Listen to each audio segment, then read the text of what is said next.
Party को मजबूत आपको करना पड़ेगा। बिल्कुल। और आप कह रहे हैं कि वो महापुरुषों की विचारधारा पर चलकर होगा। बिल्कुल। वो महापुरुष डॉक्टर भीमराव अंबेडकर हैं। जाहिर सी बात है, भीम आर्मी की संस्थापना भी आपने ही की। अकेले बाबा साहब अंबेडकर नहीं, कौन कौन? राष्ट्रपिता ज्योतिबा फूले हैं, छत्रपति साहू जी महाराज हैं, मान्यवर काशीराम साहब हैं, पेरियर रामास्वामी नायकर हैं, पेरियल यादव हैं, बाबू जगदेव प्रसाद कुशवाहा हैं, जननायक कपूरी ठाकुर। एक विरासत है बहुत बड़ी। यहाँ भी ये मेरठ की धरती है, आपको अगर याद हो मैं याद दिला दूं, 1857 क्रांति यहाँ से चली और उसके नायक थे माता दीन वाल्मीकि और कोतवाल धन सिंह गुर्जर।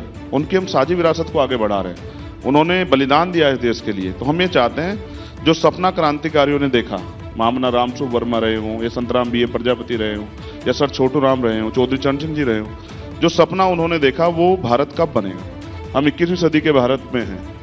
आज जहां हमें बात करनी चाहिए थी तमाम तरह से, बुनियादी बात ये होती कि हमारा देश कैसे डेवलप हो, लेकिन आज भी जातिवाद है, छुआछूत है, गैर बराबरी है। बड़ी बड़ी घटनाएं सुनते हैं, बड़े बड़े उन शहरों में सुनते हैं जिनको कहा जाता है कि ये जो हैं बहुत विकसित शहर है। ये स्पष्ट करती हैं कि आज भी जो देश से जो कुरीतियां खत्म होनी थी वो नहीं खत्म हुई, जातिवाद जैसी कुरीतियां। कौन है इसके लिए जिम्मेदार?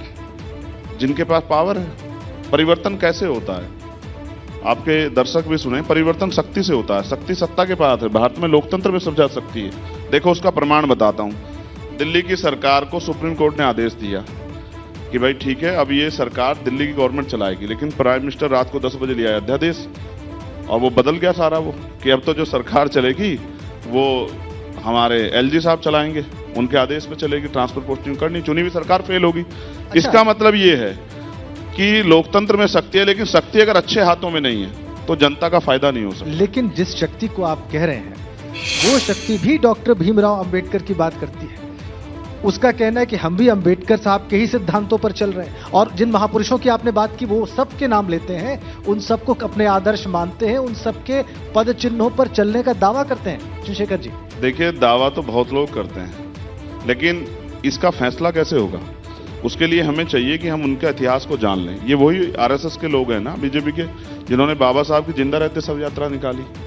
ये वही लोग हैं ना जो बाबा साहब के द्वारा दिए गए आरक्षण को खत्म करने के लिए लगातार लगे हुए हैं। ये वही लोग हैं ना जो बाबा साहब अम्बेडकर कहते हैं कि भाई महिला सशक्तिकरण होना चाहिए।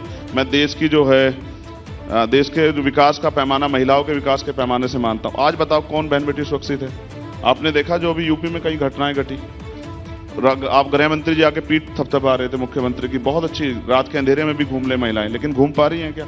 यही मेरठ में एक वकील को जो है गोली मार दी सरेम, आपने देखा। और जिस तरह से एक अभी 14 साल की बच्ची, उसको वो तड़पती रही, लेकिन उसका बलात्कार भी हुआ, हत्या भी हुई। ये कहते भी तकलीफ होती है। आजाद भारत अगर ऐसा है तो फिर उस गुलाम भारत में इसमें क्या बदला है? लेकिन चंद्रशेखर जी, अब देखिए, लोगों के मुद्दों को उठाने के लिए, अपने समाज के मुद्दों को उठाने के लिए चुनाव लड़ना होगा, शक्तियों में आना होगा, उसके बाद ही आप उनके हक की बात कर सकते हैं। बसपा के साथ में कैसे हैं संबंध आपके? क्योंकि अभी तक तो ये कहा गया कि बसपा ही एकमात्र ऐसी पार्टी, या फिर मायावती कहती हैं कि हम तो दलितों की आवाज उठाते हैं, हम एकमात्र ऐसी पार्टी है जो उनके हक के लिए काम करते हैं। लेकिन चंद्रशेखर आजाद आ गए हैं अपनी पार्टी लेकर, इससे तो उनका वोट कटेगा और फायदा सीधे विपक्षियों को पहुंचेगा। नहीं, ऐसा नहीं। देखिए ऐसा है, लोकतंत्र सबको अधिकार। मैंने उनको कोई रोका थोड़ा ही वो अपना काम करें। देखो उन्होंने बहुत काम किया, इस बात को नजरअंदाज नहीं किया जा सकता।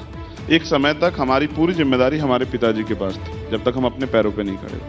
लेकिन एक समय आया कि हमारे पिताजी वृद्ध हुए और हमको ये जिम्मेदारी उठाने के लिए तैयार होना पड़ा। तो इसका मतलब थोड़ा, ये तो परिवर्तन प्रकृति का नियम है। लंबे समय तक बहन जी ने इस आंदोलन को सींचा। आज उनका आंदोलन पीछे जा रहा है। आप देख लो, जिनकी सरकार रही पूर्ण बहुमत की, आज एक सीट पे है, उनकी राष्ट्रीय पार्टी का दर्जा भी खतरे में। तो हम तो जमीन से उठा रहे हैं, हम अपने आंदोलन को शुरुआत कर रहे हैं। तो मैं उनसे, मेरी उनसे कोई अच्छे संबंध है, कोई नाराजगी नहीं। अभी कभी सुना भी नहीं होगा।